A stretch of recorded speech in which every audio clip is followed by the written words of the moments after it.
Vous écoutez Radio Taïwan International et c'est l'heure des musées.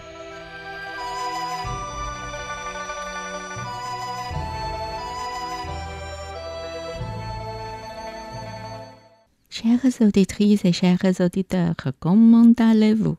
Bienvenue à l'heure des musées, une émission dédiée à la culture et particulièrement à l'art chinois. Depuis 2 semaines, nous avons plongé dans le monde fascinant de nos chères dames et de leurs animaux de compagnie. Aujourd'hui, nos yeux se tournent vers une dimension plus mythique et divine, les déesses et leurs animaux attributs. Notre exploration commence avec un animal emblématique, le cerf, symbole de longévité et de sagesse. Le cerf occupe une place importante dans la mythologie chinoise, associé à des figures divines telles que Xi Wangmu, la reine-mère de l'Ouest. Le cerf est souvent représenté à ses côtés, incarnant des vertus de régénération et de prospérité. Ces majestueuses créatures sont également perçues comme des guides spirituels, menant les âmes vers un état d'harmonie et de paix intérieure. Nous poursuivrons notre voyage en découvrant d'autres animaux attributs des déesses, chacun porteur de signification profonde et de légendes captivantes. Chaque animal, par sa présence et son symbolisme, enrichit notre compréhension de la riche tapisserie culturelle et spirituelle de la Chine ancienne. Rejoignez-nous pour cette immersion dans l'univers des déesses et laissez-vous envoûter par la magie de leurs compagnons animaliers. Bon, le cerf, image 1. Mao Nu, la demoiselle hirsute. Mao Nu, la demoiselle hirsute, est une figure légendaire des montagnes Huayin. On raconte qu'elle avait des cheveux sur tout le corps et était vêtue de végétation ressemblant à un plumage de grue. Elle prétendait venir des palais de Qin Shi Huang, le premier empereur de Chine. Après la chute des Qing, elle se réfugia dans les montagnes, apprenant à manger des aiguilles de pain pour éviter la famine, ce qui rendit son corps si léger qu'elle pouvait voler.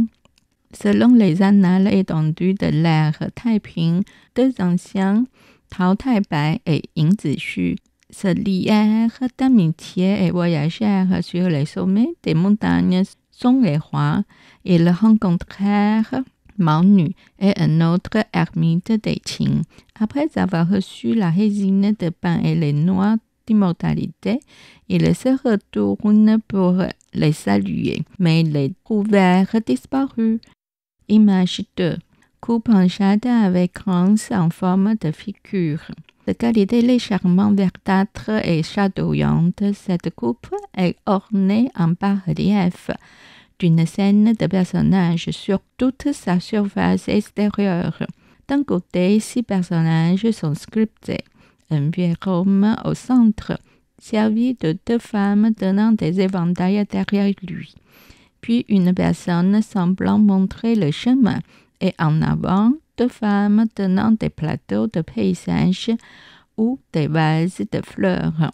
De l'autre côté, un autre vieux homme au centre accompagné d'un cerf, avec à l'arrière une femme aux cheveux tressés portant un éventail et devant une femme élégamment vêtue tenant des fruits et des fleurs. Les caractéristiques la plus frappantes de cet objet est ses anses en forme de figures symétriques. Les visages des figures sont gracieux et délicats, vêtus de robes larges aux épaules nuageuses et tenant une coupe en jade dans leurs mains, assis sur des nuages comme des fées. Cette coupe est décorée sur le thème de la longévité au palais de jade, symbolisant la prospérité, la richesse et la longévité. Le fond de l'objet est gravé de 3 lignes de 6 caractères en écriture lisible, grand Qing, imitation antique de l'époque Qianlong. Image 3. Boîte en lac rouge sculptée avec motif de dame dans un papillon. Cette boîte en forme de fleur à 12 lobes présente des parois latérales finement sculptées avec des motifs de lotus étrangers. L'intérieur de la boîte et la base sont en lac noir ornés de motifs floraux dorés. Le pied de la base est décoré de motifs dorés représentant des fleurs de prunier, des feuilles et des papillons. Le couvercle de la boîte est entouré d'un motif de méandre formant une ouverture en forme de fleur, à l'intérieur de laquelle est sculptée une scène de pavillon avec des personnages. Une femme se tient sur une haute terrasse, suivie de 2 autres femmes et 2 cerfs.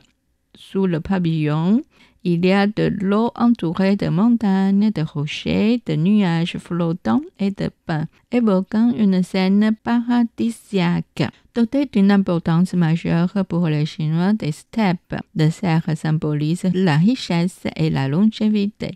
Il était traditionnellement la monture de Shou Xinglao, le dieu de la longévité de l'immortel Li Tieguai, ainsi que de Ma Gu, une taoïste vénérée pour sa protection des personnes âgées. Les légendes racontent que le cerf peut vivre extrêmement longtemps, voire atteindre l'immortalité.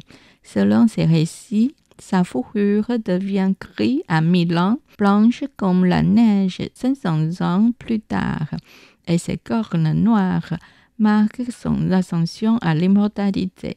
Une fois immortel, le cerf se nourrit exclusivement de lingzhi, de champignons de l'immortalité. Les jeunes pois de cerf sont réputés pour leur vertu aphrodisiaque, même de nos jours. Sous la dynastie Ming, il était courant de fabriquer des trônes impériaux en bois de cerf. Cet animal est également le compagnon du dieu de la richesse et son nom est synonyme de salaire pour les fonctionnaires chinois. Le cerf est aussi associé au bouddhisme, comme en témoigne une représentation de Bouddha prêchant entouré de biches et de cerfs. Voici un exemple de Ma Gu et son cerf. Image 4. Poignée en ivoire décorée d'une divinité présentant une bêche de longévité.